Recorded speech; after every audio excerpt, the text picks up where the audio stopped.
Yo, what's going on, Cantac? What's up? Welcome back to the Stoop, football fans. It's your boy Lolo. I'm a little bit happy today, not because I don't have Mark here, but because Arsenal actually won something and actually came out and played football. So, Matt, are you happy? You excited about today?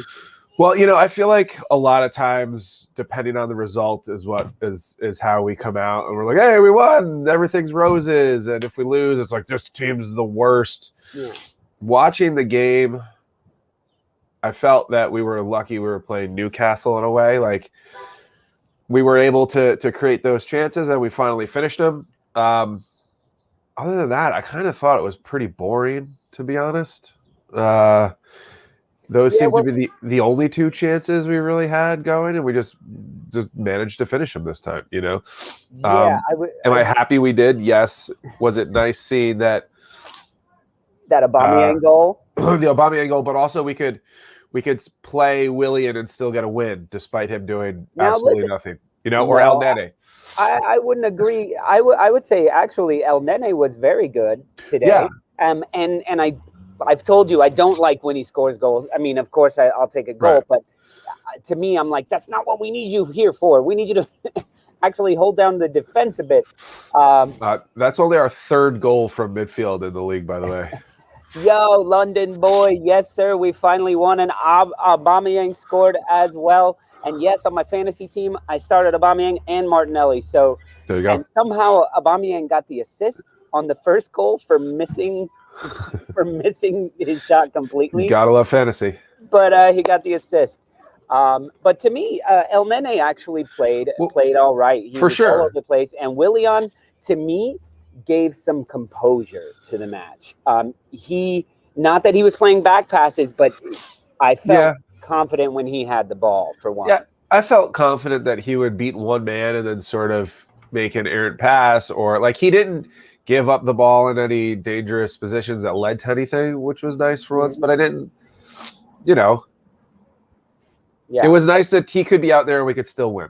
Yeah, I guess is my silver lining, and that we could rest guys for Thursday and get the result. Still remain relevant in the table. Absolutely. I mean, how do you feel when you wake up and you look at the team sheet and you see 9 changes? 9 freaking changes from midweek. Well, normally I'm like, Jesus, what are we about today? Yeah. But I think semifinal, big result needed Thursday. It's the writing's on the wall. And does that mean like we're definitely going to see Emil Smith Rowe, Bukayo Saka, like Martinelli, if he's not hurt from that red card? Does he deserve to start Thursday, perhaps? Does this mean Aubameyang starting Thursday because he got 75 minutes? He should. Yeah. He should. I think so. He should be starting. I mean, he's our captain, and he's technically speaking our best player. Yeah. By far. London Boy says El Nene is that type of player. You don't know what to expect. I feel like he should start against Villarreal, could get us a goal. It's not would it be a deserved start based on the goal today in his performance? Sure. But look at how he plays top of the half table teams and knockout stage games. I mean, he played really well in the FA Cup at the end of last season, but since then, big 6 games, top of the half table games, he's very lateral passing back, especially with, room to go forward. It's tough, I prefer that we let Suarez play left back. I mean, is he healthy? Like, is he not healthy? What's going on? I don't know. And then put Xhaka where he's supposed to play with Partey. Like Ceballos, I don't care how well he plays. He can fuck off. Go away. Yeah, he had a better game, but still nothing crazy impressive. Xhaka, to me, played very well. And I don't know. I feel like I may like him better playing as like a right back or a left back or wherever he is, because I know, but it keeps him back there as like more of a sweeper role, and he's looked better in those games where he started there. Since there was the goal that went through like Leno's legs. Was that the Everton game? Yeah, I don't know. I didn't watch that. Right. Yeah, that was the Friday. He was beaten twice on the same play. Okay. And which was kind of what allowed the guy to get in on goal. And then he was responsible for the first goal against Villarreal, I believe. Like, he was beaten that allowed the ball to get into the box. I don't know.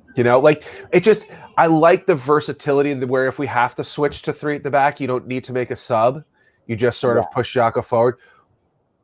But we can also just play Suarez and keep Xhaka in the midfield, and you get a better defender out of it. And we can either keep El Nene on if we feel like he's earned his spot, and take Ceballos off, and we can play El Nene, Xhaka, Partey. I just don't understand why we have to play 2 midfielders when we have, we only really have 3 midfielders. There's Xhaka, 4, I guess. But defensive midfielders, you mean? No, just in general, like Partey, Ceballos, Xhaka, and El Nene are the only real midfielders we have, and one's playing left back, so that really only leaves 3 to play the game, unless we switch formation and stuff, but we're not doing that. He says, I feel like El Nene performs in Europe, though. He's been all right in the Europa League and the Champions League in the past. It's a big spot to put him in, man. Yeah. It's a big spot to put someone who's had such little game time. I know. And I mean, it's not like you're going to bring him on. You might as well leave him in London. You know what I'm saying? Like, you're not going to start him. If leave him at home, because he's not going to do anything as a substitute either. You know, we. But this is the thing that's so frustrating about Arteta is you feel like he's resting a team today. He's resting a team for Thursday. But with Arteta, he could very well start this exact same team. Yeah. Like minus 1 or 2, like put Saka in there or something. Instead of Willian. Could. Like that's where I'm like, I don't know what he's doing. And I don't know what the point of us trying to speculate what he's doing is. Yeah. Listen, let me just say what's up to the Stoop crew who's here. I think Bob's here, Rob's here, a few other people in here from the Stoop crew. Listen, if you guys want to call into the show and get your thoughts heard on, we're talking Arsenal, and then we are going to get to the Old Trafford protest going on for the Man United-Liverpool match. So if you guys want to get your thoughts in, the link is in the community tab of our YouTube channel. So if you go there, click on the community link, you will see the latest message from us. We'll have the link in there for Stoop crew members only. So, so if you guys want to talk about anything that has gone on today, we'll love to give you your 2 to 5 minutes of fame on here. But back to the match. So let's talk. We were talking. So starting lineup: Martinelli on the left, and Aubameyang down the middle. Yep. And I saw Aubameyang hanging out in the middle for once. And then at one point, I saw him way over on the left, and Martinelli looking at him like, "What do you want me? I guess I'll go in the middle." It just looked like a moment of confusion, and then it was back to Aubameyang in the middle. And I gotta say, I enjoyed having a more central figure. It seems to play better for us. And then he was in the right position for the cross from Martinelli. What beautiful cross. But I feel like those are the type of crosses that have been going into the box to nobody. Well, yeah. Or to like Lacazette, who... You don't have to kick it too high to get it over his head. Yeah. And Aubameyang came flying in with his foot and just a class finish. He was in the right spot. He timed his run, and that was all very well done. I wish we had more of that. Sorry, go ahead. It just felt like even though we were up 2-0 at that point, I was like, we need to be beating teams like this 5-0. Especially when you can show a connection between Martinelli and Aubameyang like that, when there's actually decent passing going on, when Odegaard is one of our worst passers in a game for the day, that's amazing. That's a big statement. I think just going down to London boys, Comment here about Martinelli and Odegaard. Keep Odegaard up front or put him out left. I think maybe we're seeing this sort of period in Aubameyang's career where, Henry sort of went through it, Ronaldo went through it, where they played these attacking left wingers that would score a lot of goals, taking people one-on-one, and then sort of had to adjust to be more of a 9. And maybe, hopefully he has like the ability. Where do you think he prefers to play? Oh, I think he prefers to play out left and come inside on his right and take guys one-on-one, using his speed and pace. But maybe this is what he needs to do and sort of drop the ego a little bit, because I don't think Lacazette's here after the summer, unfortunately. Could he have done better first? Yeah, probably. Was he a stalwart? Yep, absolutely.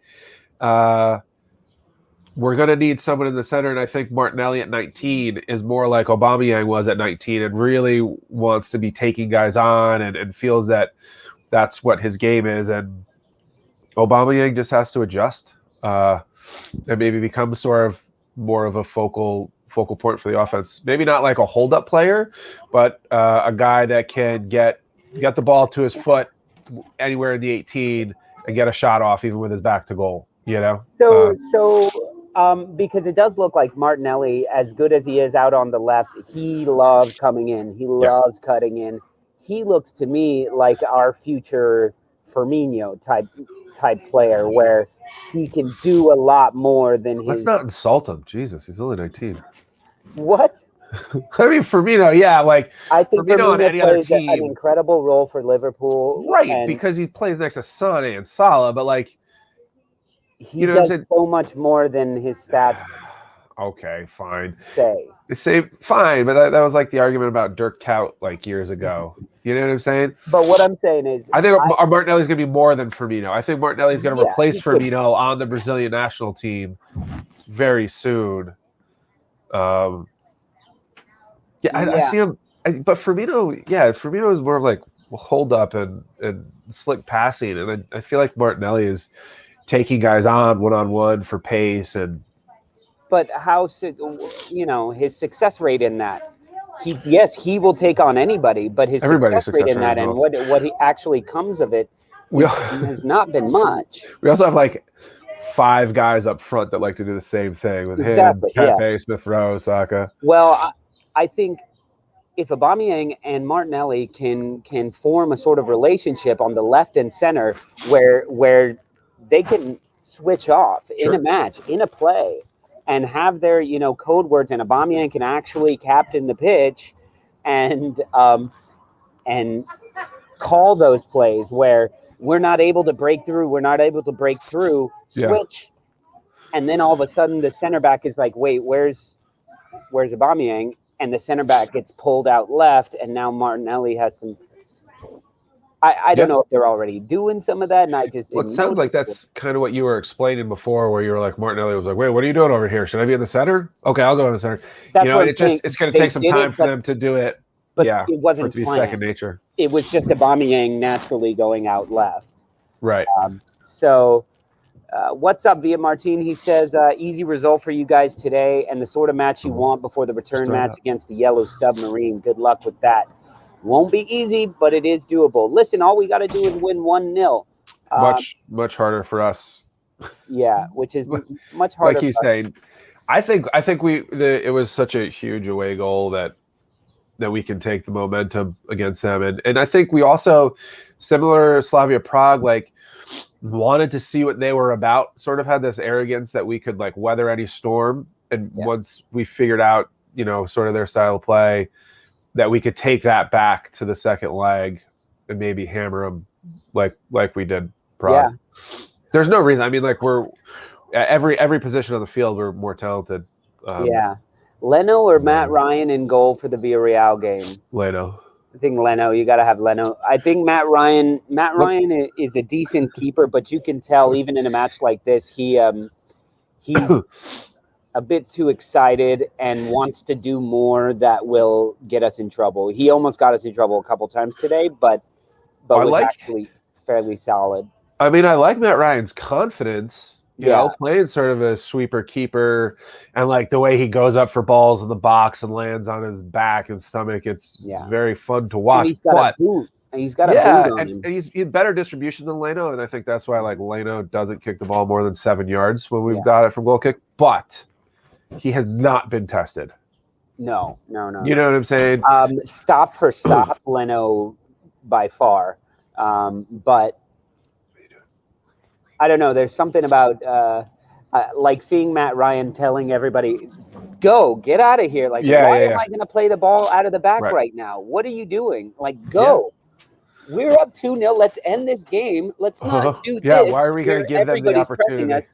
And St. Maximan is right here, like the craziest guy who can. No, go. You guys know how far I can kick this thing? How much is he going to cost us in the summer, you think? What was that? How much do you think St. Maximum's going to cost? I think there's some teams out there that would pay anything for him because he can change your club, I believe. Well, I mean, can we get in the conversation on this? Like Arsenal? Why not? To who does he take over? The Lacazette role? Maybe. Yeah. Why not? Like Lacazette's gone. Yeah. We're not re-signing him. And I don't know. I mean, I would love to re-sign Lacazette. The problem is he's going to cost too much money. So and what he's going to want, 32, and I don't know if it's worth it. I don't think it's worth it. I do like him a lot. Of course. I'm a big fan of him. Yeah, he played with heart every game. He was a bulldog, but it is like better to move on early than late. Yeah. You know? You know what? Send him over to Leeds United. He'd slow them down so much. He would hold up the play, and then everyone can run forward, and then he can. I know, but it would, and then slowly catch up and knock a goal in. I feel like Bielsa whips is better than anybody else on the team. I feel like Bielsa like flogs players that touch the ball more than twice, or like hold the ball for more than 36 seconds, unless they're like bombing towards the goal. Oh, I look in London. I would love to take Adama Traore. This summer, man, has so much power and strength going forward. The problem is 2 seasons ago, he's an assist man. And we have nobody in the box. We have nobody like Aubameyang. Yeah, that was the first time we've seen that in forever. Also, where does he play in our system? You know, like plays out right. Yeah, I know, but does he have the skill like Saka does to take players on, or is he more like he just plays counterattacking football and muscles the guy off the ball on his way? He can take players on.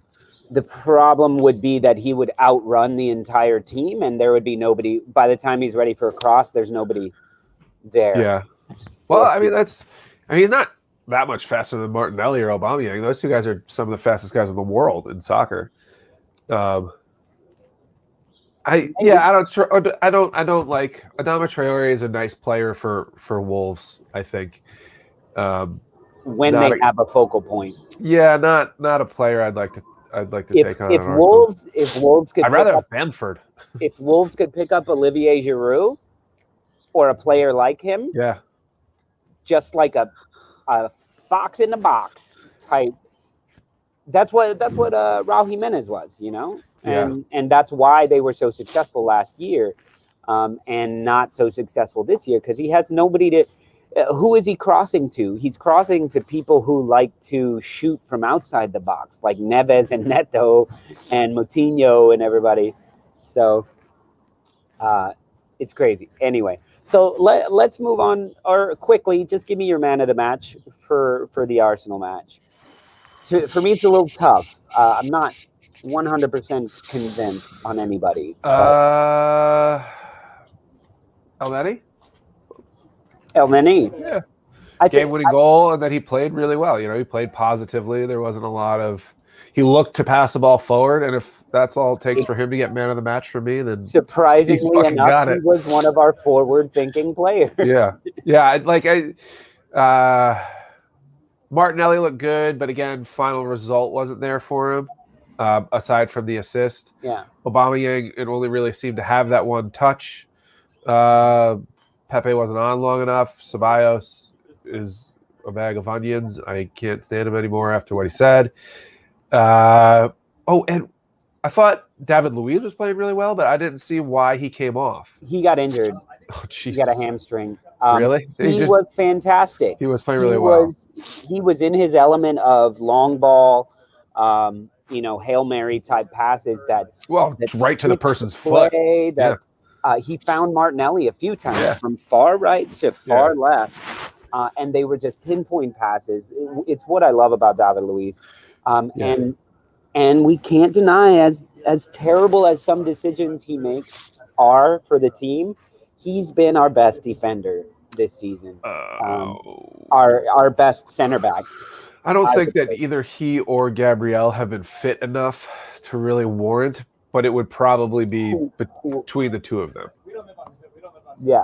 Right? Like, I don't think he's been that much better. I thought Gabriel has been much tidier, and you don't have to worry about a crazy red card coming from out of nowhere. I don't know. I'm a fan of David Luiz and his leadership and his drive and his passion, which is what leads him to the stupid mistakes as well. But it's also what keeps me with a tiny bit of love for Xhaka is the way he fights and sure, but that's the thing. But it also leads. You can't have two players like that on the field at the same time.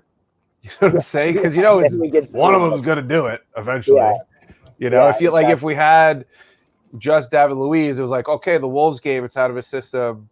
Or there was something last season, I think against City, that he did that was just like he gave the ball away in the box and then committed a red card foul, and it was like, well, we were in that game. Yeah. Like, okay, so he gets it out of his system there for the season, but then you've got Xhaka who could do it at any moment too. Yeah. It's just. So man of the match for me was on that. Let's give it to the guy. Give him some love on his way out. Yeah. I think he's got this number too. I'm gonna go something unexpected, especially from me. Callum Chambers. No. I'm gonna go with Mon Capitaine. Okay. Listen, we won 2-0. We kept a clean sheet. Captain did his job. Captain got an assist. Captain got a goal. Beautiful goal. I thought he was creative. He was causing trouble. And he was leading in the front a bit more than I've seen him lead before. And maybe it was because he was in the center. Yeah. I just felt like everyone was doing their jobs. And to me, maybe that's a captain. Maybe that's the captain that was doing that. So let me give him credit where it could possibly be due. And when you get a goal and an assist and a clean sheet, well, that's not that he gets a clean sheet, but the team does. And there was no real worry in the last 10 minutes like there usually is with Arsenal, no matter the lead. I think sort of what you're saying here is like going back to my original point of like, did I enjoy the match? It was more of a workman-like game than a typical Arsenal 2-0. Like Arsenal, when they score 2, it's usually because they've had like 7 or 8 build-up plays that maybe get saved or there's a great defensive play on the line. Today was just like, all right, we're going about business, and you need those games. This is more of like a Ferguson style, nothing spectacular, but we get the win easily and there's no worry. Yeah. And I don't know which I prefer. I'm saying, like, to watch this flare out there that could at any minute give up 3 goals as much as score 3 goals, or just watch a bunch of fucking people with hard hats bring their lunch pails to work and go get the job done. I think this is Bobby Lala who changed his name to Bobby Two Scoops. I like Bobby Two Scoops. I don't know what he's scooping, but I dig Scoops. it. I want some. But Bobby Two Scoops, I only caught the end of the match, but it looked like Sideshow Bob had an injury. Yeah. Yes, he did, and that's unfortunate. That's unfortunate. I do like. I don't know. I like the wild card element of that. In It's Always Sunny in Philadelphia, Charlie's my favorite character as well. Wild card. But let me go back to this. London Boy says, this was when we were talking about Adama Traore, and he says, yeah, we need that tiki-taka back at Arsenal. I think that's what Arteta was trying with Villarreal last Thursday.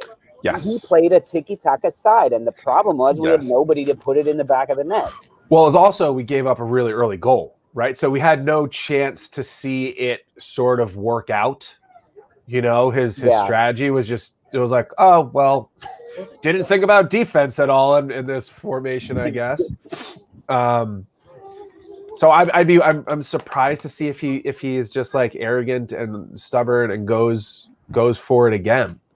You know? Yeah, can we just recognize that some kid was crying and the dad told him to be quiet because we're on TV? And the kid stopped crying. Hey, whatever it takes. I don't even know that one. I know most of the kids, but I don't know that one. But guys, for you guys who are just joining us, don't forget, if you're part of the Stoop crew, go to our YouTube channel and you'll see in the community tab there's a link where you can call in and share your thoughts on the match. And we're about to switch over and start talking about the fracas over at Old Trafford. So anything you guys want to talk about, we'll give you 2 to 5 minutes. Go ahead and call in. Let's see. Via Martin says Traore isn't an Arsenal player. He likes the knock and run, and Arsenal are still a tippy-tappy, walk the ball into the net. Look at the team that hammered Prague. You've got the players. Exactly. Yeah. I'm in agreement with that. That's why I think Adama Traore fits Leeds United much better. He loves running. He works hard. He flies up and down the pitch. We played that game with Walcott for 12 years, and it just didn't, it was 10 players were trying to play tiki-taka, and then it was like, and maybe sometimes we can release Walcott, but otherwise he's just sprinting up and down the sideline, not really doing anything. And then he finally gets that play, and he gets the ball, and he's too excited, and he launches it over. Yeah. There's a clip of a lad climbing the net at Old Trafford and falling off. It's great. Yeah, I've seen a bunch of those. Well, look, let's wrap up the conversation about Arsenal, about the Arsenal Newcastle. I thought, this is the type of win we should be doing all the time. A very nearly boring 2-0, but glamorous second goal. First goal was nice, real second goal. And then a clean sheet against a team like Newcastle. Yeah. Now, if Joe Willock was allowed to play, they would have got one at the end of the match, like he's been doing for them. Big up to Joe Willock, who's doing very well and probably kept Newcastle in the league. He's the Jesse Lingard of Arsenal. Yeah, exactly. But he's got them 6 points in the last. Oh no, I know. It's great. He's just like coming off the bench and then scoring the winning or the tying goal. Trying to get paid. Yeah. Let's get this. What do you guys think the starting 11 for Villarreal would be? What do we think, or what do we want? What do we think? There's no possible way of knowing what. He's probably like, Abba, great game. Yeah, we're going to put David Luiz with a bad hamstring up front. What? He's like, Aubameyang gets on, first game back, he scores. We're going to go with Rob Holding, number 9. As it false nine. Yeah, who knows? No, I think Partey will start. I think the back line, who knows? Oh, I mean, it's going to be Gabriel and Rob Holding now. I was thinking David Luiz would start, but now it's not going to happen. I think Emil Smith-Rowe and Saka and Pepe will play, possibly with Aubameyang, to be a more aggressive front. So no Odegaard. No, not after the way he looked today, and he was terrible last week too. Yeah, he was playing the 9 role. Yeah, I know. I can't even judge anything. Today, did you see him run into Willian today? Yes. Willian, we were doing some good clearing in the back. They were pressing, and we had good pass. Yeah. And then Odegaard runs. Well, he was going to take it off his foot, and I was like, good for you. Take the fucking ball from Willian, please. But there was no need for that. I don't care. Willian was in control of the situation. Don't care at all, to be honest. That's so much. I don't know how you can say that when Willian had a much better game than Odegaard. Cool. Sun shining on dogs' asses every once in a while, as they say. Willian. Look, I've lost. Odegaard got every single free kick Willian was standing there with him, and Odegaard got every single one, and they were all bad. It's not necessarily true. He hit one into the wall, but everything else got into the middle to find somebody's head. Nope. I mean, from what I saw. I disagree. I'll have to look at them all, but no, I don't think so. All right. Let's move on and let's talk a little bit about this situation at Old Trafford. Have you watched any of that going on? I didn't have a choice. It was the entire halftime show, and then they had a split screen. Yeah. We had no choice but to be updated on it over and over again. It was the entire halftime show, and then it was like the first 20 minutes of the second half. I like that there was a protest. Part of me is like, sorry, excuse me, guys. Part of me is like, good on you for storming the pitch, and there was no violence. And then the other part of me is like, these are big time like first world problems that we're dealing with, Yeah. I like the all the Americans wondering why someone hasn't been shot by the police comments that were floating around. I think those were hilarious. Yeah. I think the Glazers are done after that. How could you? Why would you just make a cool $4 billion on a sale and like not have the headache, right? Like you're hated. You're hated. Yeah, but in all honesty, that doesn't matter to them. It's like it doesn't matter to Kroenke. Kroenke, I get. You can be as pissed as you want, but next season you're gonna buy the next kit. Yeah, but is he gonna make more in the like these guys are kind of old, they're like 60s, 70s.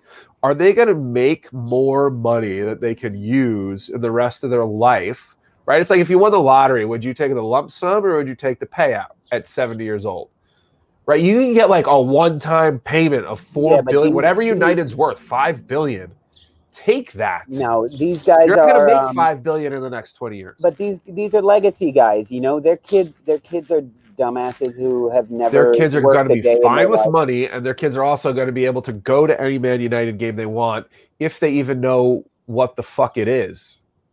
Like to me, it just. They're losing money on Man United, so to say they're holding on for more money is weird. No, like right now, these are the type of guys who just right now it'll be giving in.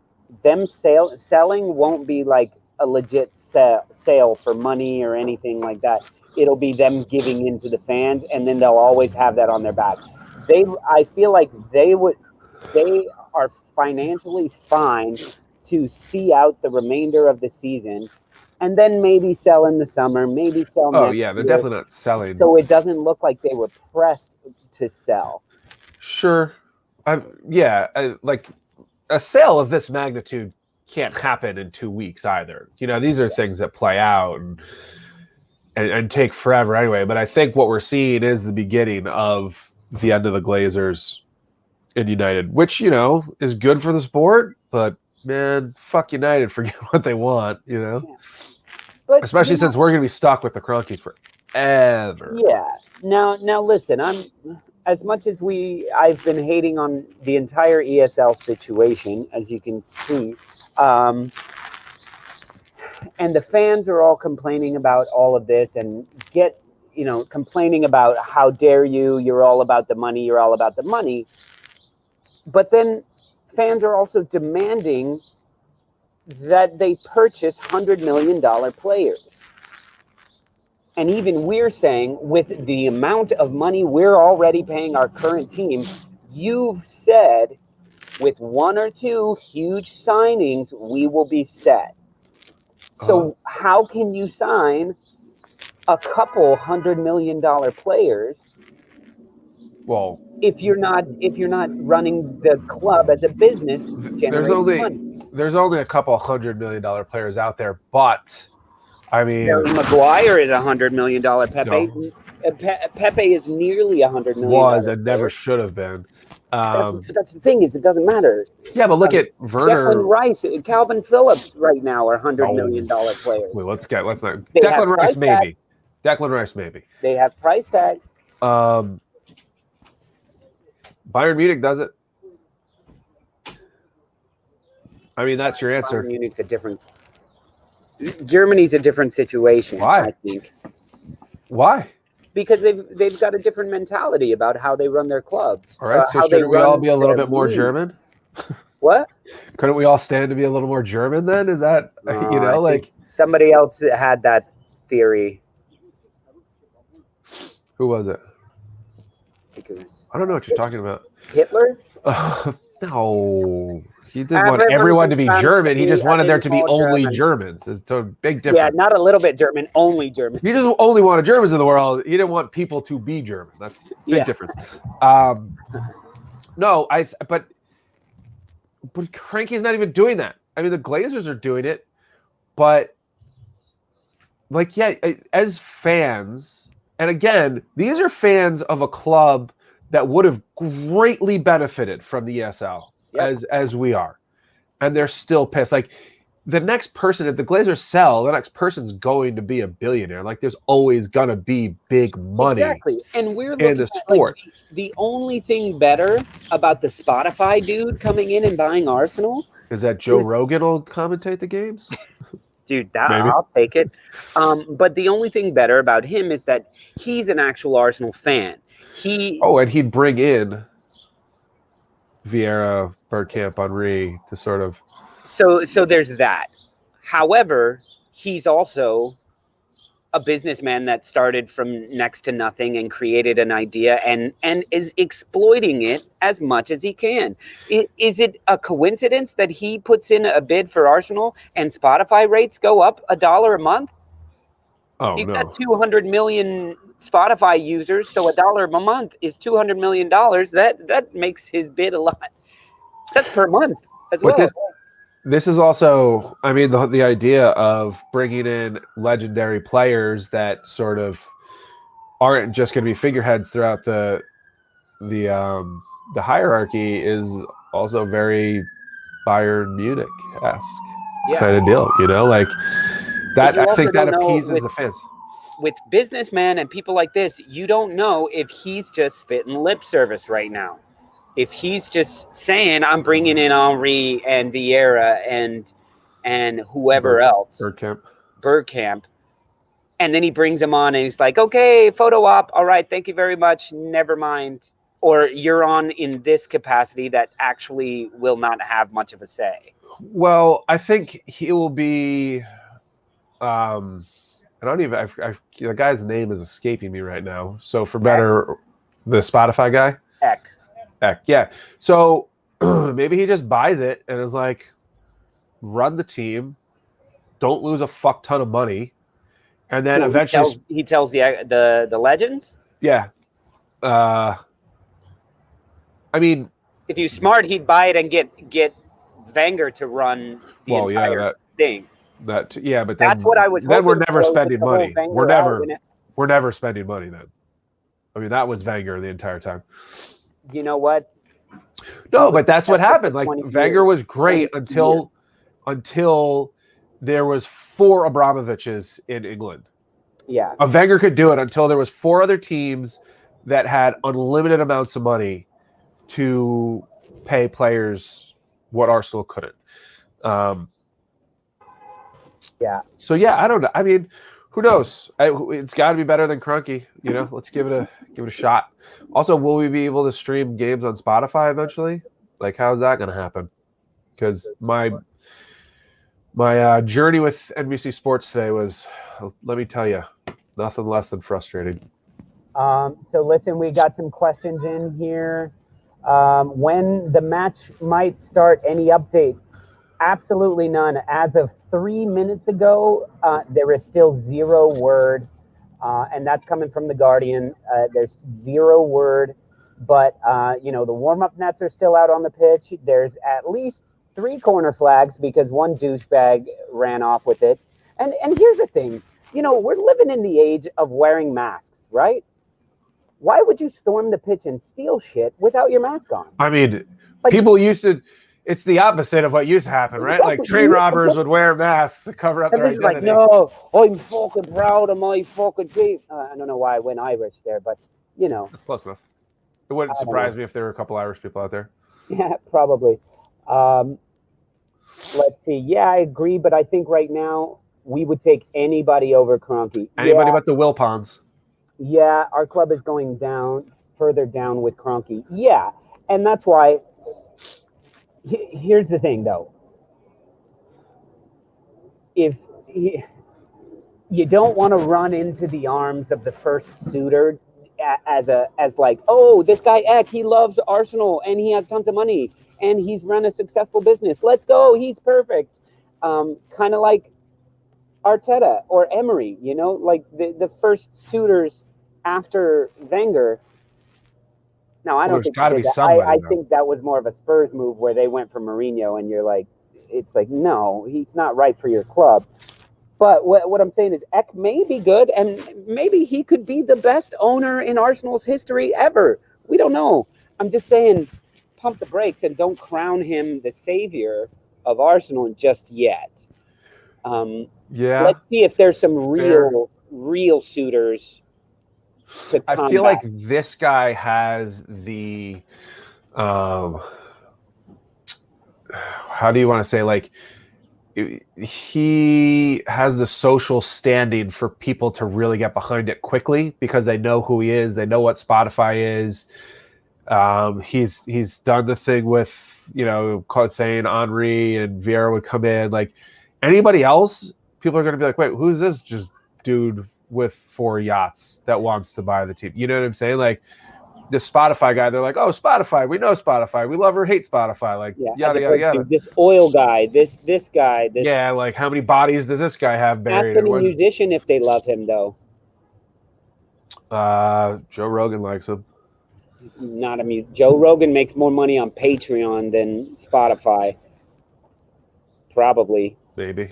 He's got like 1 million Patreon subscribers at like $2, $3, $4, $5. He's a $200 million contract.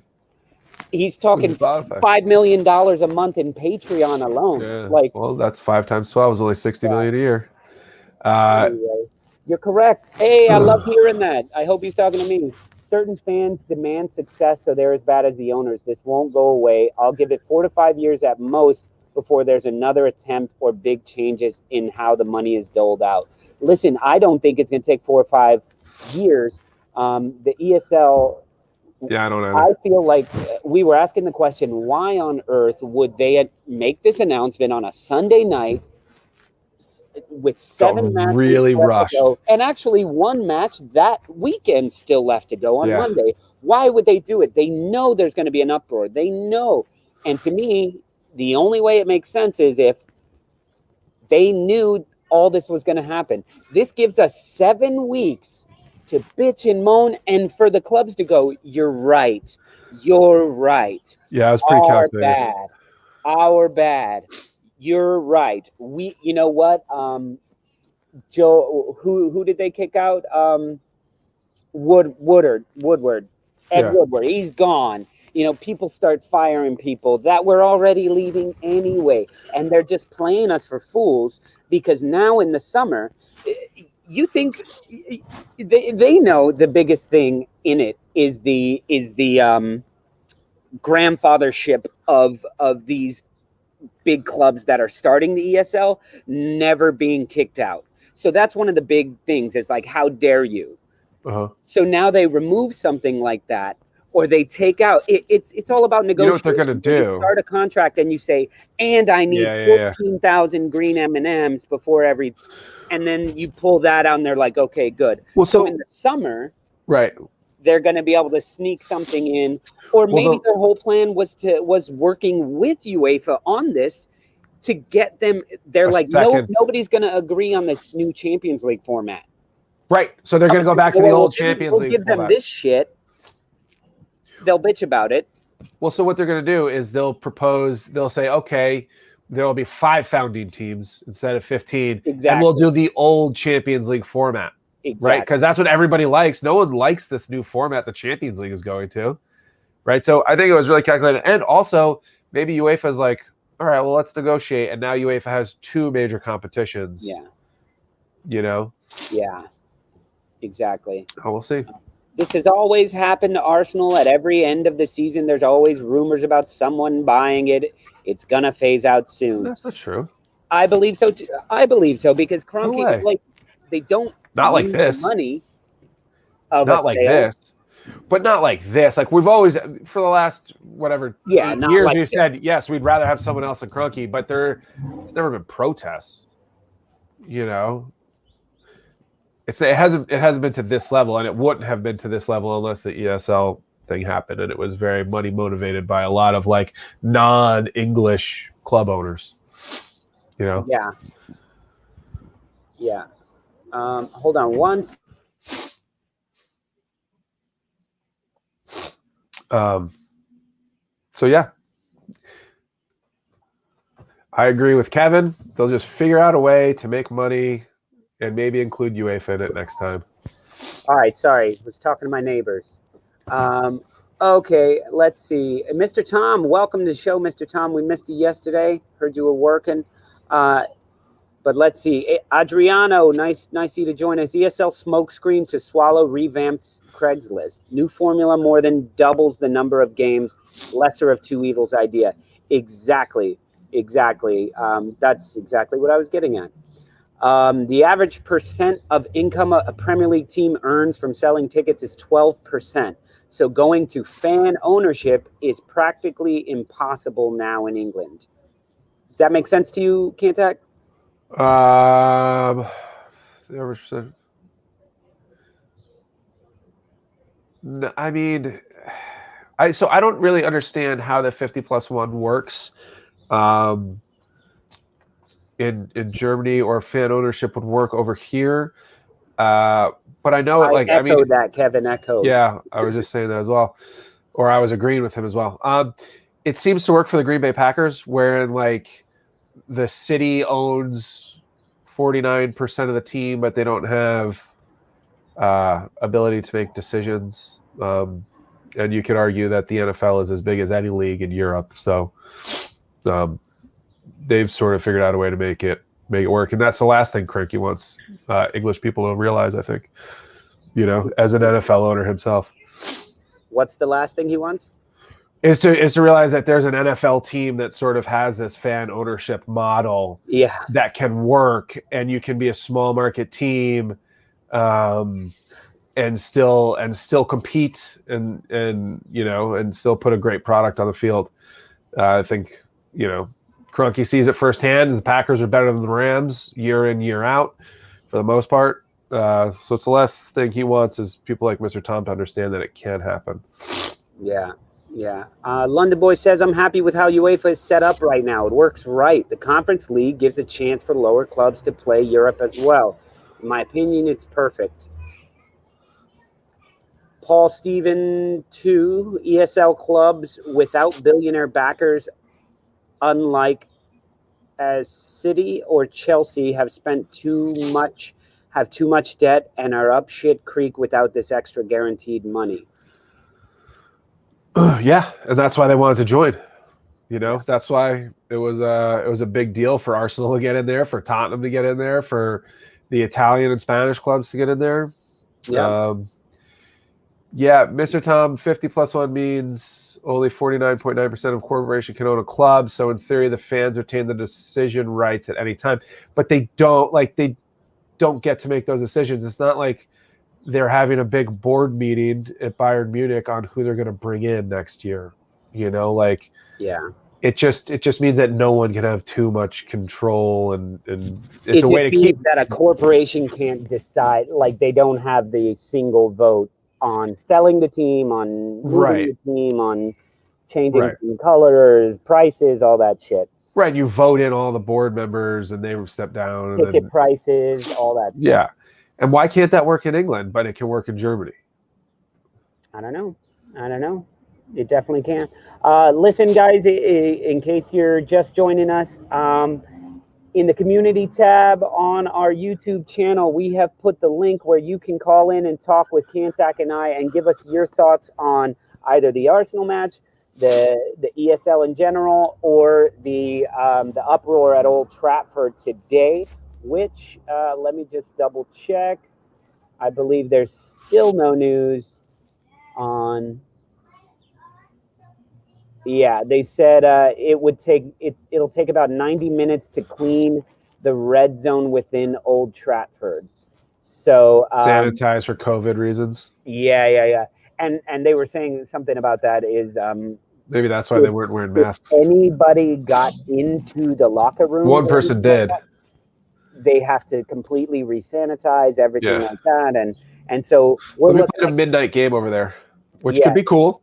If this match starts, it may be a late night match, and we may play it out here on the stoop. And Matt, you can come over and have some beers. We'll barbecue. Oh, I like that. Let's see. Yes, Matt, the reason no German clubs bothered with the ESL is they knew it wouldn't get past the voting stage. Maybe. Arsenal have been linked with Bissouma. Yes, that is the Brighton player that I would like to have on our team. I like him very much. Is there nobody at Southampton we can raid this time around? I feel like that was our training ground for our youth system. Yeah. Who at Southampton would you take? Vestergaard is very good. Bednarek is good. I honestly don't know. I was saying that pretty tongue-in-cheek because they're pretty terrible, aren't they?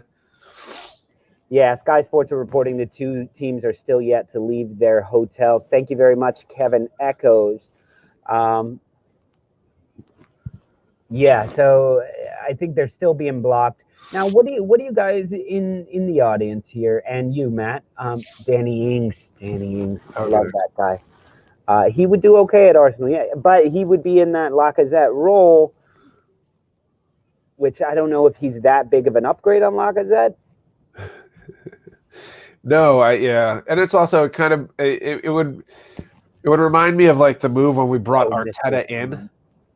Yeah, you know what I'm saying? We're like, yes, he's a nice, tidy player and was for a long time at Everton, but was he an Arsenal player coming off the backs of like Fabregas and Vieira and all these sort of legendary midfielders we had for a while? Yeah, he might do okay, but okay is not what we need. Yeah. Also, my computer is going into battery saving mode. So okay.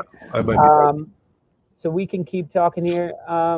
So listen, guys, I'm going to go ahead and share the link because we do have a few more Arsenal fans on here that are not part of the Stoop crew for some reason. Oh, boys. But what was that? I said, oh, boys, you better change that. Yeah. So listen, guys, we would love to talk to you. We would love to have you on the show. If you are part of the Stoop crew, you can get that link and you can call in and talk to us on all of our match reviews these days. We're going to start doing this where we're opening it up to the Stoop crew. But so that link is in the community tab on our YouTube channel if you guys want to share your opinions by voice and video, or one or the other. The lines are open. Cool. Let's see. So, Matt, thank you for talking to us, and we will see you later. Yes, to results like this on Thursday, maybe. Yeah, man. And we'll try and do a post match on Thursday as well. Yeah, I'll be available. All right. Right on. Peace out, Matt. Later, dude. Okay, guys. So we're gonna be on for just a few more minutes. So let me know your guys' thoughts on this whole Old Trafford situation, this whole Man United thing. Kevin Echo says, because of this Man United protest should get deducted more points as well as being in the greedy 6 setup. Yeah, they're not going to get deducted any points. Are you a Man United fan? No, not enough, but nothing will happen. Nothing's going to happen, exactly. See, people even on the street are just saying nothing's going to happen. So I'm not sure what is going to happen with this whole situation. And looking at it now, the Guardian is still reporting that the Glazers do not seem too keen on selling the club. So this process might be dragged out for a while. They might give this concept a bit of a shrug, is what the Guardian is reporting right now. So it doesn't look like this match is going to be moving ahead today. The teams haven't even left their locker room or haven't even left the hotel because they can't. Their buses are being blocked in by protesters. So so this match may be postponed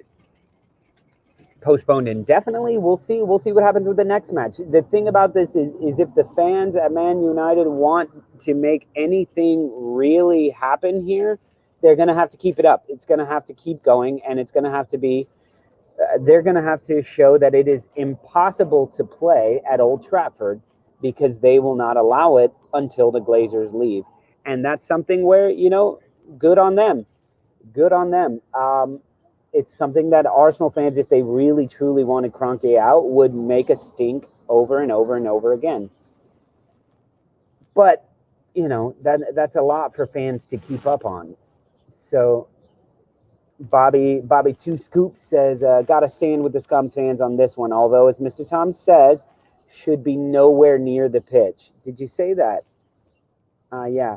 I'm thrilled they're protesting. I'm interested as to how they got onto the pitch.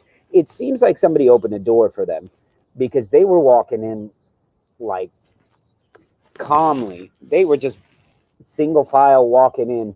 So who knows? They may have had an inside man or somebody like that let them in, but nobody was seeming to stop them, which is crazy. Sorin says, I got timed out from a Liverpool fan TV because I said Thiago hasn't lived up to the potential. He hasn't.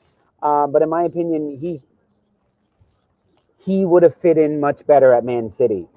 I think he's an incredible player. I don't think he should have left Bayern Munich. Like, what is he going to Liverpool for that Bayern Munich can't give him? So, I don't know. Mr. Tom, they should play the match at 11 a.m. and most of those lads from today's protest will still be asleep as they probably don't have jobs. Yeah, I don't know. Yeah. Yo, come to England, Lolo. We can raid the Arsenal locker room together. Yeah. Let's do it, man. Let's do it. If I could travel to London, I'd be over there right now. I'd be over there in a heartbeat. We're lucky. I had to make a concession today and watch the match today because I had been sort of protesting the matches. But yeah, I don't know. I needed to watch Arsenal, and they did well for it. Looks like we have one little update on the Guardian. Is it anything of use? No. It says the fans also took the ball on the pitch, so at least they got to live out a lifelong dream of playing on the hallowed turf. But you can't call it hallowed turf if they go and disrespect it like that, with kids jumping on the back of the net, guys jumping into the stands and throwing tripods. I know for a fact that the tripod that dude threw that they keep showing, that's a $15,000 tripod, believe it or not. So, and I saw it snap, and that just broke my heart as a cameraman. So that cameraman did nothing to you. Why would you break shit? And if you truly are doing it for your club, why would you go in and break anything in Old Trafford, the hallowed grounds of Old Trafford? So I don't know, fellas. We'll see how this one pans out, and if we do have a late night match, who knows? Maybe we'll be back to talk about it a bit more. But for now, I'm going to call it a day at that, hitting the hour mark. But it's been good talking to you guys. Liverpool fans are soft. It's been good talking to you guys, and I'm going to sign out from here. And if you are a member of the Stoop crew, don't forget to hang out and see your name in the credits. So from Brooklyn, fellas, come on, you Gunners. We won that. We can win again on Thursday and move on to the final against Manchester United. And we will see how much they protest that match, if at all. Maybe a cup final is a bit different than a match against Liverpool, one of your most hated rivals of all time. So from Brooklyn, much love to all you guys. Much love to my Stoop crew. We will see you on the next one, fellas. Peace.